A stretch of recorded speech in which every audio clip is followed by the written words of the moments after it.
ঘরের শত্রু যখন বিভীষণ হয় তখন আপনি কার সমালোচনা করবেন? প্রিয় দর্শক, মূল আলোচনায় ঢোকার আগে আজকের ব্রেকিং হেডলাইনগুলো একটু দেখে নেওয়া যাক, যা পুরো ভিডিওর গতিপথ ঠিক করে দেবে। আজকের প্রথম বড় ব্রেকিং: গভীর রাতে অস্ট্রেলিয়ার উদ্দেশ্যে দেশ ছেড়ে পালিয়ে গেছেন আমিনুল ইসলাম বুলবুল। এখন আমরা কেন পালিয়ে গেছে বলছি, আসুন দেখি। জামাত শিবির এনসিপি নাসিরউদ্দিন পাটোয়ারি কি জিনিস বিএনপি অক্ষরে অক্ষরে টের পাচ্ছে।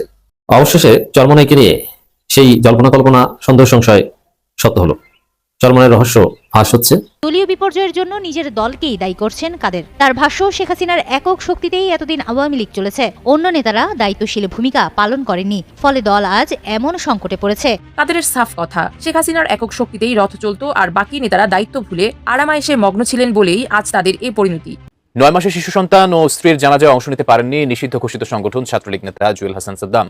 স্ত্রী ও একমাত্র ছেলের কবরে এক মুঠো মাটিও দিতে পারেননি তিনি। আকাশে সূর্য কয়টা? একটা। চাঁদ কয়টা? একটা। যখনই ব্যতিক্রম কিছু ঘটে, এগুলার দুইটা ব্যাখ্যা হয়। একটা হচ্ছে বৈজ্ঞানিক ব্যাখ্যা,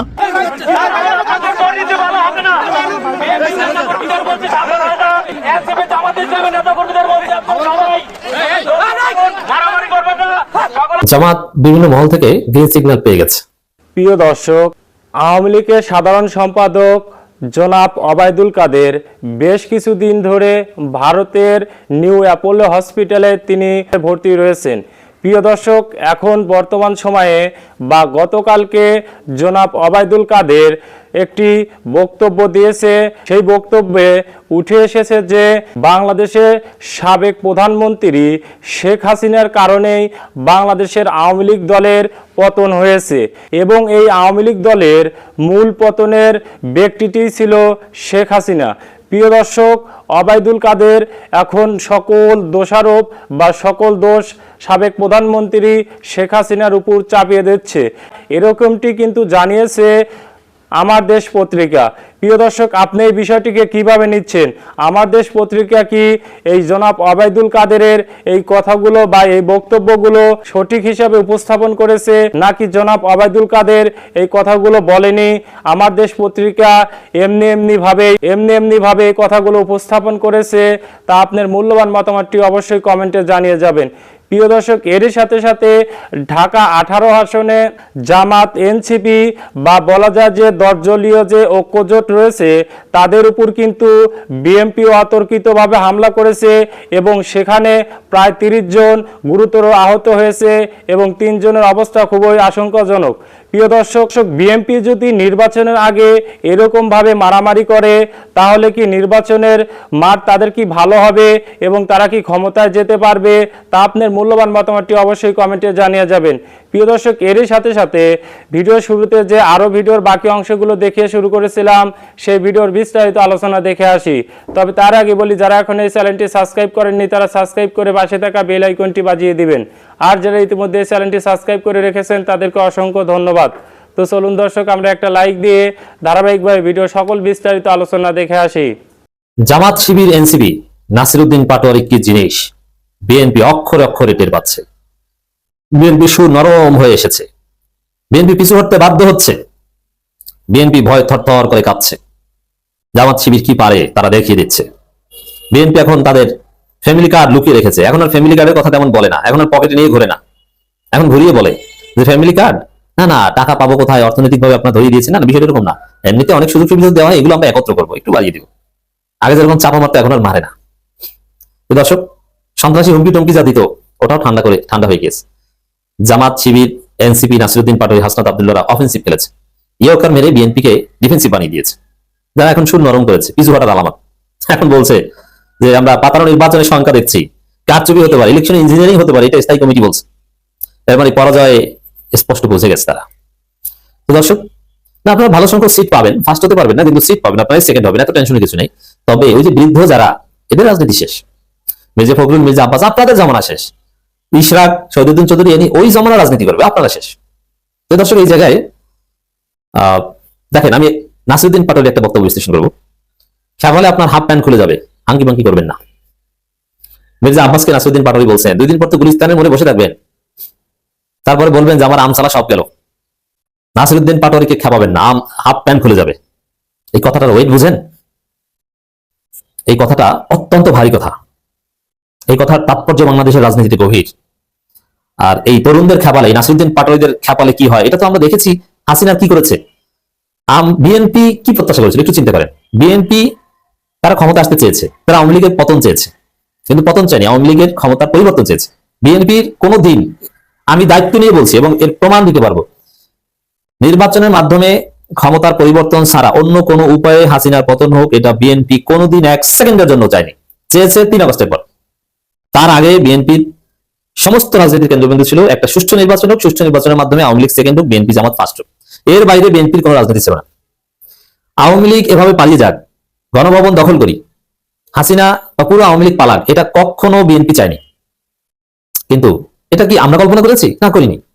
আমরা কি ভেবেছিলাম সর্বোচ্চ, যেমন আমি নিজেই অবশ্য একটা পর্যায়ে জানতে পারি যে শিবিরের ছেলেরা গণভবন দখল করার প্ল্যান করেছে, আর শিবিরকে আমি বিশ্বাস করি যে শিবির যা বলে তা করে, শিবির যে পরিকল্পনা করে সেটা করে চুরিয়াটমূলক। কিন্তু তার আগে আমরা ভাবতাম এরকম যে হাসিনার পতন হবে, হাসিনা পদত্যাগ করেন, পদত্যাগ করে নির্বাচন দেন, পদত্যাগ করে জাতীয় সরকার গঠন করেন, সেনাবাহিনীকে ক্ষমতা দেন, আমরা এগুলো বলতাম। তাহলে বিষয়টা কি দাঁড়াতো আমাদের, যে অথবা এই প্রত্যাশাও ছিল যে প্রধানমন্ত্রী হাসিনাই থাকুক, কিন্তু বিএনপি জামাত সবাইকে নিয়ে একটা সমাধান করেন। এই ধরনের চিন্তা ভাবনা দৃষ্টিভঙ্গি আমাদের ছিল। আর সর্বোচ্চ প্রত্যাশা ছিল হাসিনা পদত্যাগ করে মোহাম্মদপুর বা ওই যে গণভবন যেখানে থাকতো ওখান থেকে তিনি ধানমন্ডির সুধা সদনে আসবেন, ওখানে বসে রাজনীতি করবেন, তারপর নির্বাচনে আবার হাসিনা বিজয়ী হলে হতে পারেন। হাসিনারও এরকম প্ল্যান ছিল যে আমি ক্ষমতা ছেড়ে দিই, যে হাসিনা একটা প্ল্যান ছিল, আমি বলি আপনাদেরকে, হাসিনা ক্ষমতা ছাড়ার প্ল্যান করেছিল একটা পর্যায়ে, যে আমি ক্ষমতা ছেড়ে দিব, ক্ষমতা ছাড়ার পরে নির্বাচন দিব, সে নির্বাচনে ক্ষমতায় অনিবার্যভাবে বিএনপি আসবে, বিএনপি জামাত আসবে। হাসিনা থাকলে তো বিএনপি জামাত জোট থাকতো। তো বিএনপি জামাত জোট আসলে আমি এমন অবস্থা করে রেখেছি 1.5 বছরের মধ্যে বিএনপির বিরুদ্ধে গণঅভ্যুত্থান হবে, তারপর আবার আমি ক্ষমতা আসবে, এসে আমার ফেসিবাদ প্ল্যান করবো, তারপর 2041। 1.5 বছর একটু দূরে থাকে, সুধা সদনে থাকে গণভবন থেকে, এরকম একটা প্ল্যান হাসিনা ছিল। কিন্তু এই হাসিনা নাসিরুদ্দিন পাটোয়ারিদের খেপিয়েছে, সাদিক ক্যাম্প সিবগাতুল্লাহদের খেপিয়েছে, আসনাত আব্দুল্লাহ শারজিজদের খেপিয়েছে, আসিফ মাহমুদ নাহিদদের খেপিয়েছে। হাসিনার কি অবস্থা হয়েছে দেখেন, দুপুরে রান্না করা কোরমা পোলাও খেয়ে যেতে পারেনি, জামা কাপড় ঠিক মতো নিয়ে যেতে পারেনি, কিভাবে পালাতে হয়েছে হাসিনাকে। অতএব দর্শক, নাসিরুদ্দিন পাটোয়ারিদের খেপালে কি হয় এই যে বয়ান করলাম, তো এখন মির্জা আব্বাস, বিএনপি এরা যদি নাসিরুদ্দিন পাটোয়ারিদের খেপায়, তারা বুঝবে এই যে কথাটা, এতেই তো মির্জা আব্বাসের হাত পা কাঁপাকাঁপি। আমি খেয়াল করি নাসিরুদ্দিন পাটোয়ারি যখন একটু জেগে ওঠেন, নড়াচড়া দেন, তারপরে মির্জা আব্বাসের বক্তব্য আমি খুঁজে শুনি যে কেমন, দেখেছি তার মলিন মুখ, মানে মির্জা আব্বাস নাসিরুদ্দিন পাটোয়ারি ভয়ে থরথর করে যাবে, আরে হাসিনা কেঁপেছে, ভারত কাঁপে এখনো, আর তুমি কিসের কি মির্জা আব্বাস? মির্জা আব্বাসকে কোনো টাইম আছে নাকি নাসিরুদ্দিন পাটোয়ারিদের? তো দর্শক, মির্জা আব্বাসকে জিজ্ঞেস করা হয় যে আপনার প্রতিশ্রুতি কি ঢাকা 8বাসীর জন্য, বলে যে কোনো প্রতিশ্রুতি নাই এবং কথা আটকে যায়, তোতলায়। মির্জা আব্বাস এখন তোতলা হয়ে গেছে অনেকটা। আকাশে সূর্য কয়টা? একটা। চাঁদ কয়টা? একটা। যখনই ব্যতিক্রম কিছু ঘটে, এগুলার 2টা ব্যাখ্যা হয়, একটা হচ্ছে বৈজ্ঞানিক ব্যাখ্যা, আরেকটা হচ্ছে আধ্যাত্মিক বা ধর্মীয় ব্যাখ্যা, অথবা বিভিন্ন মতবাদ এটাকে ব্যাখ্যা করা যায়। রাশিয়াতে এমন এক ব্যতিক্রম ঘটনা ঘটেছে যে দৃশ্য দেখে ধর্মভীরু মানুষরা ভয় পাওয়া শুরু করছেন, আবার বিজ্ঞানীরা এটাকে নিয়ে গবেষণা করেছেন এবং কি বিজ্ঞান একটা বক্তব্য দিয়েছে, আর ধর্মভীরুরা তারা আর একটা বক্তব্য দিচ্ছে। কেউ কি বলছেন যে এই দৃশ্য কিয়ামতের পূর্ব আলামত হিসাবে যেই ছোটখাটো ঘটনাগুলো ঘটবে এর মধ্যে একটা, যে এরকম অদ্ভুত ঘটনা ঘটতে থাকবে। ভাবা যায় যে একই সাথে একই দেশে ডাবল সূর্য দেখা যায়।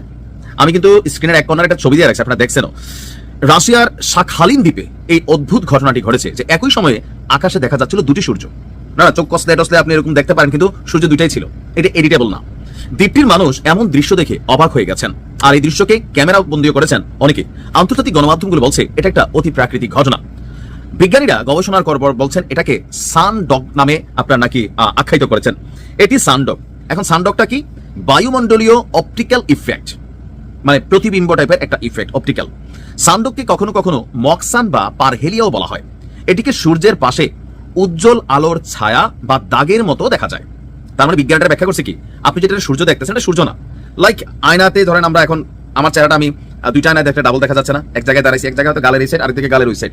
তো বৈজ্ঞানিক ভাষায় এটাকে তারা যেটা বলতে চাচ্ছে, মকসান বা পারহেলিয়া হচ্ছে সূর্যের পাশে উজ্জ্বল একটা আলোর ছায়া, হালকা প্রতিবিম্ব আকারে, মানে লাইক আয়না এবং আমি প্র্যাকটিক্যালি 2টা মানুষ, কিন্তু উপস্থিতি হচ্ছে আমার আয়নাতে আমার প্রতিবিম্ব দেখা যাচ্ছে। তার মানে আয়নার জিনিসটা অদৃশ্য, আমি হচ্ছে রিয়েলিটি। তো ওই রকমই আর কি, যে একটা হচ্ছে সূর্য আর একটা হচ্ছে সূর্যের সামনে একটা আয়নার মতন জিনিস তৈরি হয় বা প্রতিবিম্ব তৈরি হয় বা দাগের মতো দেখা যায়। আবার এটা রাশিয়াতে যে ডান পাশে দেখা গেছে এটা বাম পাশে হতে পারে, জায়গাও চেঞ্জ করতে পারে, মাঝে মাঝে 3টাও নাকি দেখা যেতে পারে। গবেষণা বলছে ভিন্ন কথা, বলছেন যে এটা একটি ভ্রম, মানে বিভ্রান্তি। মূলত ওই অঞ্চলের তাপমাত্রা এতটা কমে গেছে যে বাতাস বরফের স্ফটিক তৈরি করেছে, অর্থাৎ দেয়ালের মতন। আর আপনারা জানেন রাশিয়ার কারামচটিকা যে প্রদেশ আছে সেখানে এত পরিমাণ তুষার পড়ছে, 8তলা 10তলা ভবনগুলো তুষারের নিচে ঢেকে গেছে, সূর্যের আলো নাই বললেই চলে। তো বিজ্ঞানীরা বলছেন যে মূলত এই অঞ্চলের তাপমাত্রাটা এতটাই কমে গেছে যে সেখানে বরফের স্ফটিক অর্থাৎ ওয়ালের মতন বা বিভিন্ন ধরনের স্ট্রাকচার তৈরি হচ্ছে। সেই কারণে সূর্য একাধিক স্থানে দেখা গিয়েছে। প্রকৃতপক্ষে আকাশে একটি সূর্য ছিল।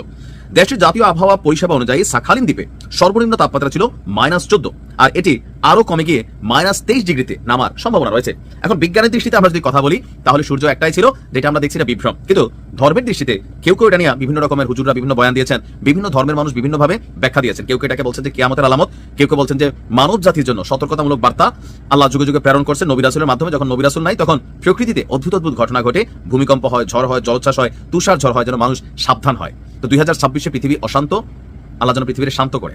প্রিয় দর্শক, আমি আশা করছি ভিডিওটি সম্পূর্ণ মনোযোগ সহকারে দেখেছেন। সেই সাথে ভিডিও সম্পর্কিত কোনো তথ্য বা মতামত থাকলে কমেন্ট বক্সে জানিয়ে যাবেন। আজকের মতন এখানে শেষ করছি, ফিরে আসছে আগামী দিনে নতুন একটি টপিক নিয়ে। সে পর্যন্ত সবাই ভালো থাকবেন, আল্লাহ হাফেজ।